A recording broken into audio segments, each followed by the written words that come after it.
Good morning, everyone. Betrayal, just hearing the word is enough to stir something in all of us. We've all felt it in one form or another. And while forgiveness is often hailed as a virtue, there are some betrayals that cut so deep they deserve no second chance. Today, I want to speak about 3 betrayals you should never forgive, not because you're heartless, but because you value yourself enough to walk away from those who've shown you who they truly are. Forgiveness is often seen as the high road, the noble path, the sign of a strong and compassionate heart. And yes, in many cases it is. But not every situation calls for forgiveness, especially when that forgiveness becomes a revolving door for repeat offenses. There are moments in life when choosing to forgive isn't strength, it's self-neglect. Some betrayals are so damaging, so calculated, or so deeply personal that extending forgiveness isn't healing, it's enabling. When someone breaks your trust in a way that changes how you see the world, how you see yourself, or how you interact with others, it's not your job to pretend it didn't happen. It's not your job to offer grace to someone who had no grace for you. There's a difference between moving on and welcoming someone back into your life. You can release the anger without reopening the door. You can let go of the pain without pretending the betrayal wasn't real. Sometimes healing doesn't begin with forgiveness, it begins with distance. Emotional, mental, and even physical space from the person who harmed you gives you the clarity to rebuild yourself without their influence. It gives you a safe space to reflect, to recover, and to reinforce your boundaries. Because healing in the presence of the person who hurt you is like trying to rebuild a house while the storm is still raging. In truth, not forgiving someone isn't always about vengeance or bitterness. It's about survival. It's about choosing peace over performance. It's about saying you crossed a line so deeply that the most loving thing I can do for myself is to walk away. There is wisdom in knowing when to forgive and when to simply let go without looking back.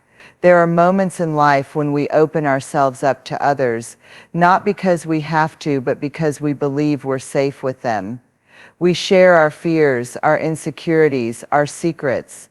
We speak truths we've buried for years, trusting that the person we're confiding in will hold that space with care. Vulnerability is not weakness, it's one of the bravest things a person can offer. And when someone takes that moment of raw honesty and uses it against us, the betrayal cuts far deeper than any lie or broken promise ever could. This kind of betrayal is calculated. It's not an accidental mistake or a misunderstanding. It's a conscious decision to use someone's pain, their openness, or their need as a weapon. Whether it's manipulating emotions, spreading confidential truths, or taking advantage of someone's fragile state for personal gain, this behavior is not only cruel, it's inhumane. People who exploit vulnerability aren't just breaking trust, they're breaking the very foundation of what it means to be emotionally safe with someone.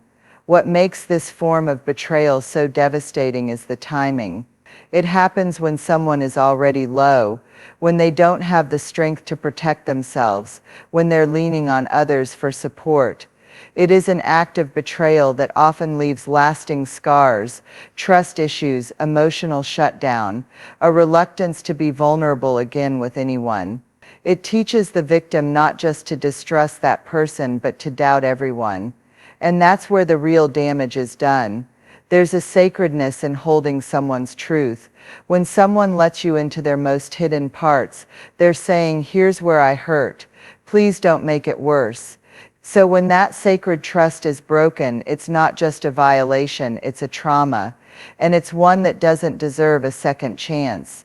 Someone who turns your pain into their power is not someone who should be near your heart, your story, or your healing. Trust, once broken this way, can't be mended with apologies.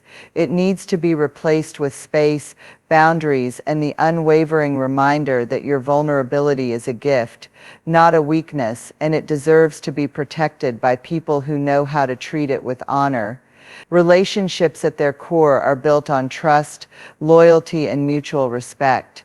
Whether it's the intimacy of a romantic partner, the deep bond of a lifelong friend, or the unconditional support of a family member, these connections form the foundation of our emotional lives. They are where we seek comfort, where we share our laughter, our pain, our dreams. So when betrayal happens in these spaces, where we feel safest, it shatters something far greater than just the relationship. It tears apart a sense of emotional security that often takes years, if not a lifetime, to build. Betrayal in these kinds of relationships doesn't have to be loud. It's not always about cheating or a dramatic fallout. Sometimes it's subtle, like a friend who talks behind your back, a partner who consistently makes promises they never intend to keep, or someone who chooses silence when they should have defended you. These betrayals chip away at the foundation, quietly, slowly eroding trust, until one day all that's left is disappointment and disillusionment. Romantic betrayal often involves infidelity, yes, but it also includes emotional dishonesty. Someone pretends to be invested, pretends to care, while entertaining other eyes or withholding their true feelings. That kind of deception makes the other person feel like they were living in a relationship that only existed in their mind. It rewrites the story of the entire relationship in retrospect, leaving the betrayed partner wondering what was real and what was a lie. In platonic relationships, betrayal can be just as painful. When a friend who knows your story, your childhood, your heartbreaks, your triumphs chooses to hurt you for personal gain, out of jealousy or simply to fit in with a different crowd, that act slices deep. Friendship is supposed to be a sanctuary, a space where you are accepted without performance. So when a friend betrays you, it's not just about losing a companion, it's about mourning a version of yourself that only existed in the safety of that friendship.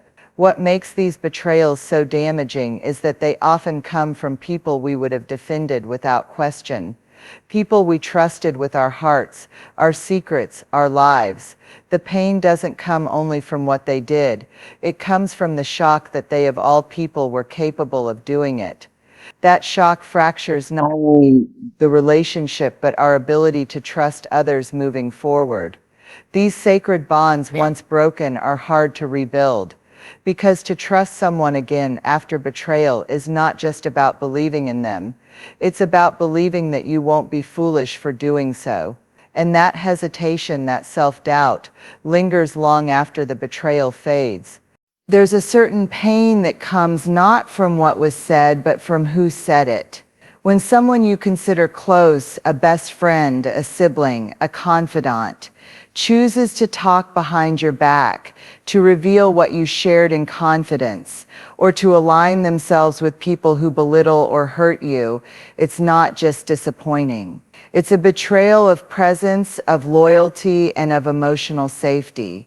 We often give people in our inner circle a special kind of access. We let them see the parts of ourselves we don't show to the rest of the world, our struggles, our fears, our unpolished truths. So when they use that information as casual conversation, or worse, as ammunition, the betrayal goes beyond words. It's not just gossip, it's disloyalty in one of its most cowardly forms.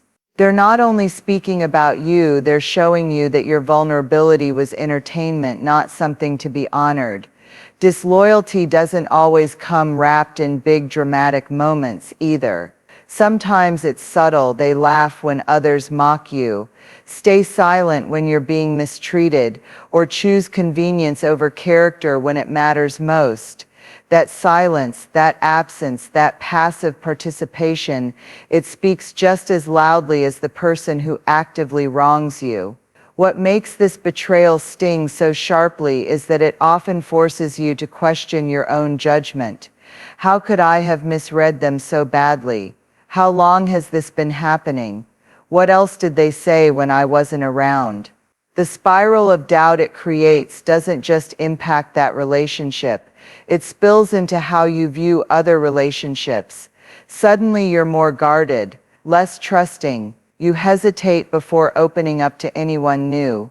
And yet far too often we're told to let it go, to not be too sensitive, especially if the gossip or disloyalty is brushed off as a joke or just words.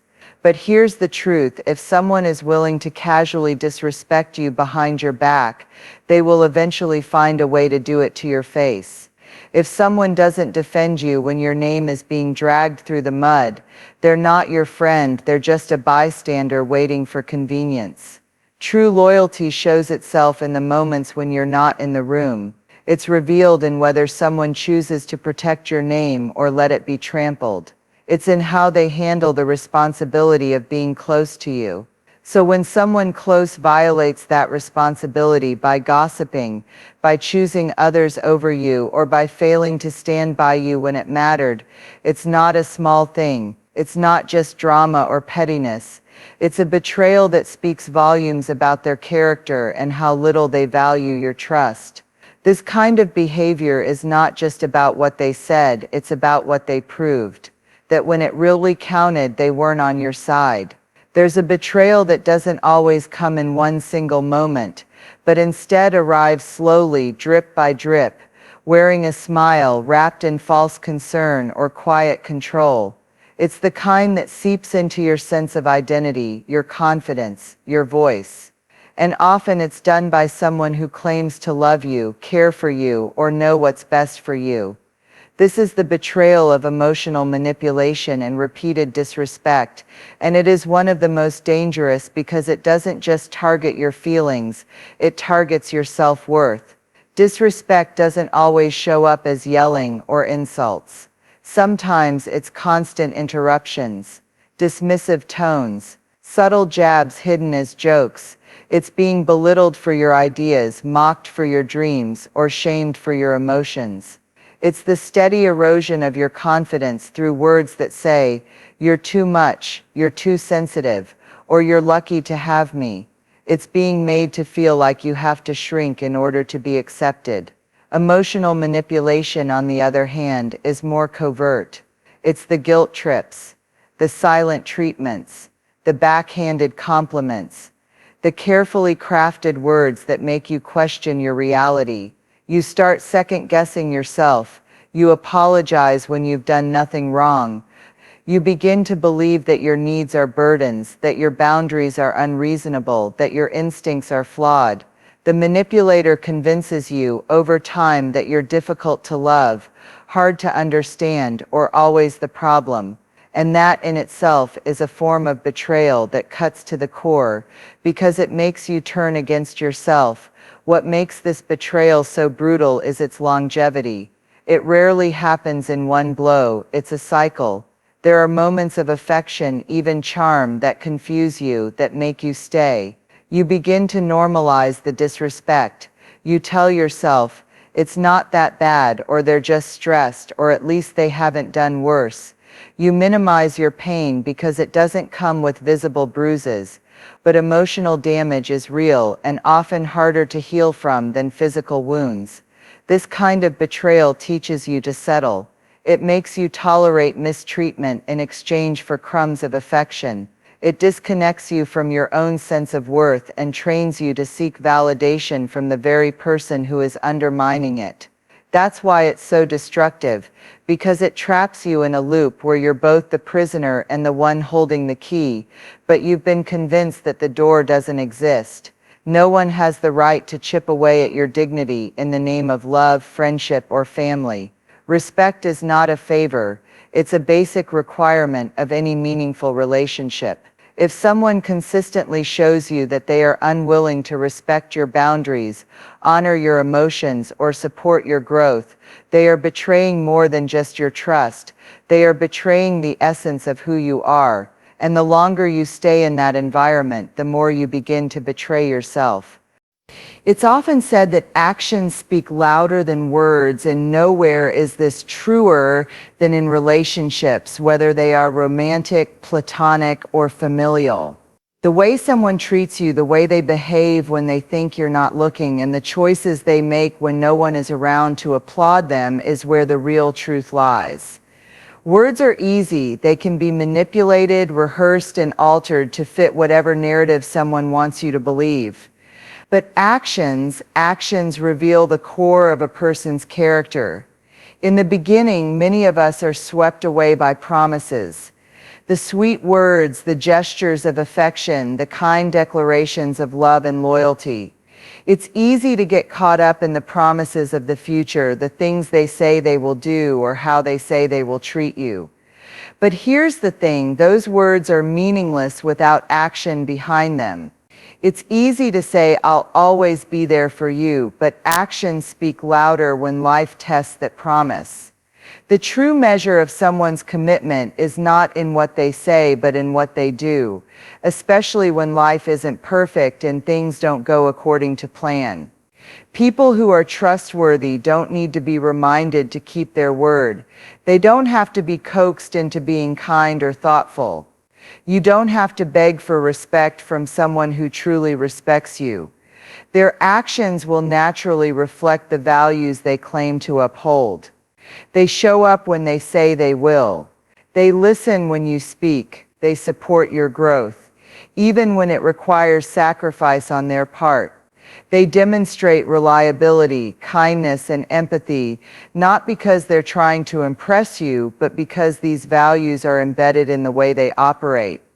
On the other hand, those who are deceitful, selfish, or manipulative will eventually expose themselves through their actions. They'll say one thing but do another. They'll make empty promises or show up inconsistently. They might be charming when they need something from you, but when the tables turn and you need them, they're nowhere to be found. They might say they care, but their actions tell a different story. They might tell you that they love you, but their behavior says that you are an afterthought, someone they take for granted, someone they use to fulfill their own needs. It's important to pay attention to those signs. People will show you who they are, whether it's through their treatment of you in private or how they act around others. It's in how they speak about others behind their backs, how they respond when you're upset, and how they show up during difficult times. If someone is constantly disrespecting your boundaries, making you feel unimportant, or avoiding accountability for their actions, don't dismiss it as a phase or try to rationalize it as something temporary. It's not. What they're showing you through their actions is who they really are. The danger lies in the temptation to overlook or excuse bad behavior. It's easy to rationalize, to say, well, maybe they're having a bad day, or they didn't mean it like that. But if the patterns of behavior remain consistent, if the same mistakes keep happening without any effort to change, those are not isolated incidents, they're revealing an ongoing truth. People reveal their true selves over time. We can try to ignore the signs, we can wish for them to change, or we can hope that their words will one day match their actions. But at the end of the day, we can only trust what we see. Don't confuse the occasional slip-up with a pattern. People will disappoint you, but if they continuously show you that they don't value you, that they are unreliable, or that their love comes with strings attached, it's time to listen to the signs. People's actions are a map to their inner world, and when you trust those signs, you are giving yourself the clarity and insight needed to make better decisions about who you allow into your life. Forgiveness is often hailed as a virtue, a necessary act of compassion and healing. It is presented as the ultimate way to free ourselves from the weight of bitterness and resentment. In many cases, forgiveness is indeed a powerful tool for releasing emotional pain and finding peace. But there's a danger in treating forgiveness as a blanket solution, something that should be offered to everyone, no matter the depth or frequency of the harm they've caused. While it might be easy to forgive someone who truly regrets their actions and shows a genuine desire to change, unconditional forgiveness without accountability can invite repeated hurt into your life. We all have experienced moments of betrayal, hurt, or disappointment, and naturally we want to find a way to heal from them. The act of forgiveness can give us a sense of closure and allow us to move forward. But there's a significant difference between forgiving someone who is genuinely remorseful, who takes responsibility for their actions and works to make amends, and forgiving someone who shows no effort to change. Unconditional forgiveness, especially when it's not earned, can turn into an invitation for people to repeatedly cross your boundaries and disrespect you. When you forgive someone unconditionally without holding them accountable for their actions, you risk normalizing their behavior. It sends a message that their mistreatment is acceptable, that they can continue to hurt you without consequences. It doesn't necessarily teach them to respect your boundaries, and it doesn't provide them with the opportunity to learn from their mistakes. In fact, forgiving without change or remorse often allows toxic patterns to continue. The person who repeatedly hurts you learns that they can get away with their actions, that you'll always be there to forgive them, no matter how many times they hurt you. Over time, the cycle of hurt becomes self-perpetuating. They do the damage, you forgive, they do it again, and the pattern repeats. Unconditional forgiveness also places the burden of healing solely on your shoulders. You forgive them, but they don't take the necessary steps to repair the relationship. Without real change, the relationship becomes one-sided. You're the one who has to carry the weight of forgiveness, while the other person walks away unscathed, knowing that they haven't made any effort to truly make things right. This dynamic creates an unhealthy imbalance, where your well-being is compromised for the sake of appeasing someone else's comfort. Furthermore, offering unconditional forgiveness can also lead to self-sacrifice, where you consistently put your own emotional needs aside in favor of the other person. You begin to convince yourself that their comfort, their feelings, or their happiness is more important than your own, and in doing so, you lose sight of your own worth. Forgiveness should not come at the expense of your own emotional health. There's a fine line between letting go of resentment and allowing yourself to be repeatedly harmed by the same person. If you constantly forgive without boundaries, you may find yourself losing parts of your identity, your peace, and your ability to protect your heart. Forgiveness should come with reflection, understanding, and a recognition of the other person's role in the healing process. True forgiveness is not about giving someone a free pass to keep hurting you. It's about acknowledging the pain they caused, but also deciding to move forward in a way that doesn't allow their actions to control your emotions. Unconditional forgiveness, without any effort to change the dynamics of the relationship or the behavior of the person who hurt you, is like putting a Band-Aid on a wound without addressing the infection underneath. You may feel relief in the moment, but the root cause remains unaddressed, and the hurt continues to fester. Moreover, the idea of unconditional forgiveness can often be a form of emotional self-deception. It can be a way of avoiding the uncomfortable but necessary work of setting boundaries, having difficult conversations, or walking away from toxic relationships. It's easier to forgive and forget than to confront the uncomfortable reality that someone's actions may be irreparable or that the relationship is fundamentally unhealthy. But avoiding that reality only leads to more emotional wounds down the road. When forgiveness is unconditional, you risk losing the ability to discern when someone is truly sorry and when they're simply manipulating you to avoid consequences. People who repeatedly hurt you, especially when they're unremorseful, are often not looking for forgiveness, they're looking for a way to avoid accountability. Unconditional forgiveness might make you feel good in the short term, but it's a temporary balm on a wound that needs more than a quick fix. In a world that often emphasizes the importance of connection, loyalty, and staying close to those we care about, it can sometimes feel counterintuitive to consider severing ties. Yet, there are moments in life when self-respect doesn't just mean standing up for yourself in a confrontation or voicing your needs. It means making the difficult decision to walk away from relationships or situations that are slowly eroding your sense of peace and personal dignity. True self-respect is not about holding on at all costs. It's about knowing when holding on is costing you your emotional and mental well-being. One of the most profound acts of self-respect is recognizing when a relationship, whether with a friend, family member, or even a partner, has become toxic to your growth and happiness. People who care about you don't diminish your sense of self. They don't make you feel small or undermine your confidence.